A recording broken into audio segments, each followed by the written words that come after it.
Los medios de comunicación han estado hablando recientemente del descubrimiento de la así llamada partícula de Dios, ¿no? Y preguntan, lo han publicado constantemente y además señalan como el centro de este descubrimiento uno de los más importantes puntos de investigación de la física actual en Suiza, donde se encuentra el acelerador de partículas más grande del mundo, ¿no?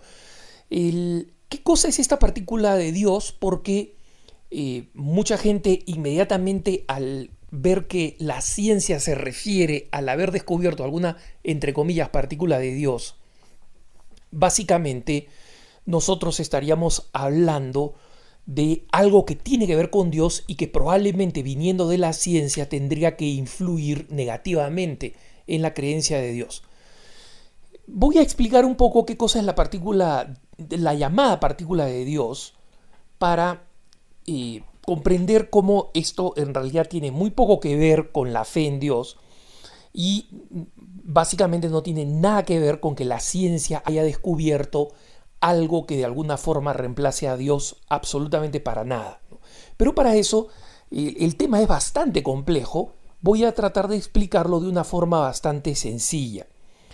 Si ustedes recuerdan de sus estudios de física en el colegio, recordarán que la unidad mínima de la materia sería el átomo, ¿no? Que justamente viene de la palabra griega tomos, que significa dividir, y A, que es una partícula negativa, o sea, lo que ya es indivisible.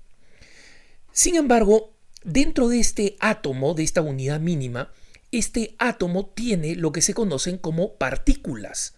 Y dentro de la teoría tradicional, insisto en esto de la teoría tradicional de la física, porque existen otras teorías nuevas que no están de acuerdo con esta teoría, pero dentro de esta teoría existirían 11 partículas dentro de todo átomo, ¿no? Distintas partículas como los que ustedes recordarán de sus días de colegio en la física, ¿no? Tenemos protones, neutrones, fotones, que serían los que le dan visibilidad, pero un famoso físico británico en 1965 señaló que las partículas en realidad no explicaban completamente la existencia del universo y que existía una partícula no visible que por lógica, él concluía por lógica, que existía una partícula no visible, ¿no? Este científico Peter Higgs, que está vivo, muy anciano, y que ha recibido este anuncio con mucha alegría y probablemente le merezca el premio Nobel de Física, soltó una lágrima cuando se anunció que en este acelerador de partículas en Suiza se ha descubierto esta partícula, que como esta partícula, según Higgs, era una partícula fundamental, porque es la partícula que le da masa a la materia. Pues recuerden que ustedes que la materia tiene, una de las características de la materia es que tenga masa, ¿no? Es decir, que precisamente tenga aquello que lo hace atraíble por otro cuerpo, ¿no? Mediante la gravedad. Entonces, obviamente, esta partícula es fundamental para explicar funciones vitales en la existencia del universo. Como esta partícula era una partícula que algunos negaban que se pudiera encontrar, decían, no, esta partícula básicamente no existe, o si existe jamás la podremos ver, se le llamó la partícula de Dios, tanto por su invisibilidad, es decir, porque no era visible, no era simplemente su existencia estaba,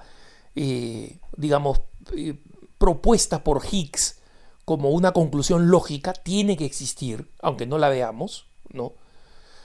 Miren ustedes qué interesante metáfora con Dios, precisamente, ¿no? La partícula de Dios es un excelente ejemplo de cómo los ateos pueden suponer la existencia de algo fundamental sin que tengan ninguna prueba científica de su existencia. Y justamente Stephen Hawking, el famoso cosmólogo británico,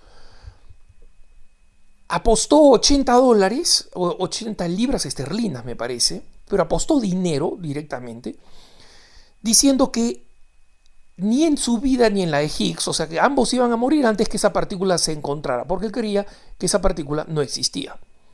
Bueno, resulta que en este acelerador atómico han encontrado esta partícula que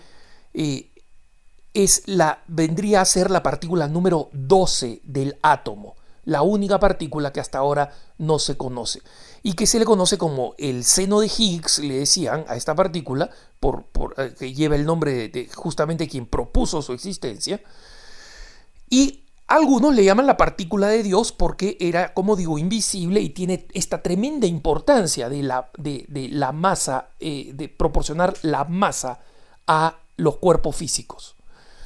Obviamente, como ven ustedes, este es un descubrimiento importantísimo para la física atómica y para la física en general. Algunos físicos han dicho que el descubrimiento de esta partícula es tan importante como la llegada del hombre a la luna o el descubrimiento de América por parte de Cristóbal Colón, que esta importancia transformadora de la ciencia tiene. Pero ningún científico que está metido en el mundo de la investigación propiamente científica señala que esta partícula tenga absolutamente nada que ver con la presencia de Dios o la existencia de Dios. Es decir, esta partícula es fantástico que se haya encontrado, que se haya descubierto, porque efectivamente los cuerpos tienen masa. Y hasta ahora no se lograba explicar qué le aportaba esa realidad característica a la materia, el hecho de tener masa. No se sabía.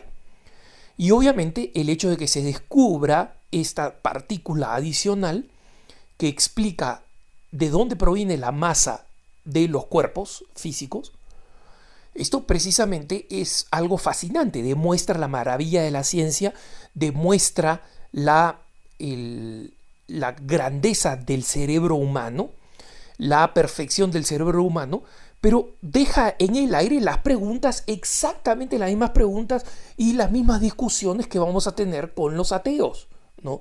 Los ateos dicen que esta maravilla del universo y esta maravilla de la mente humana que es capaz de entender el universo es fruto de la casualidad.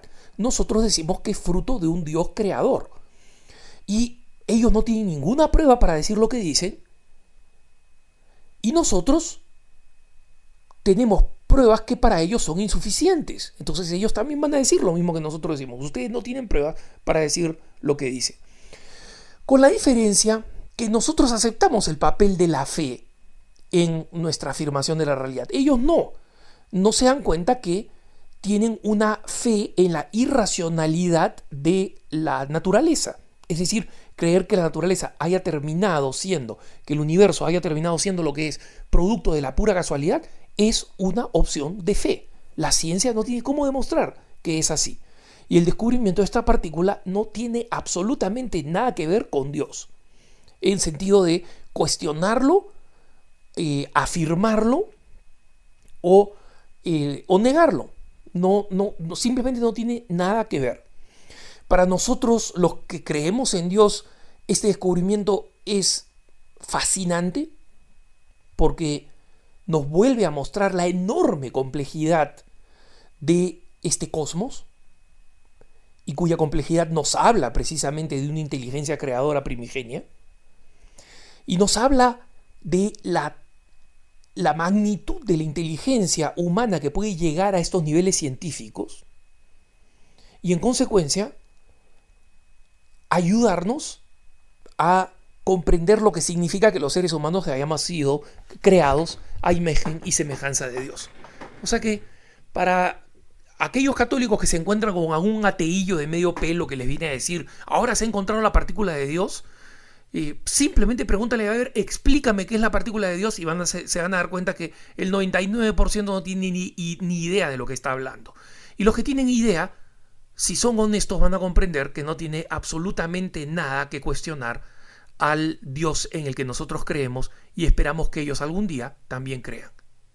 Que tengas un buen día.